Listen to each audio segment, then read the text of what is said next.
How to check eligibility for Facebook monetization. Well, that is what I'm going to show you guys in this full guide. In this full guide, I will show you guys how to check this out for both your own specific account as well as a page. So I'm going to show you guys first how it will look like to check the eligibility for your own account.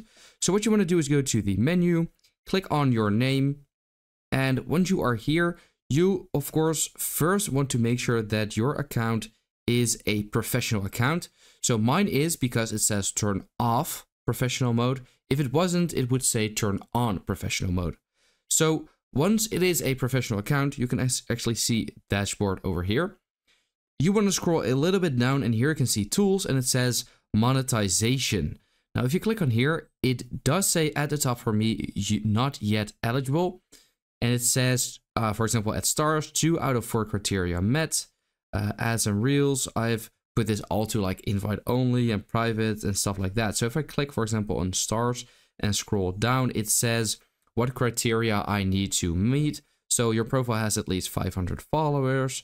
Your profile has had 500 followers for 30 consecutive days. And then, for example, for this one, I need to put it to something else except for invite only, I believe. And then for this one, see, you can see all of the steps and stuff you need to have in order to meet the monetization eligibility. So if you want to do it for a page, you want to once again go to the menu, switch to any page you want to check that out for, and then go to that page.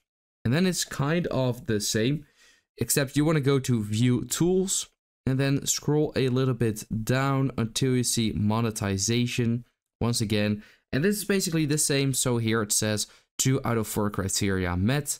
Then you can scroll down and see that it says your profile has at least 500 followers. Your profile has at 500 followers for 30 consecutive days. That is how to check eligibility for Facebook monetization.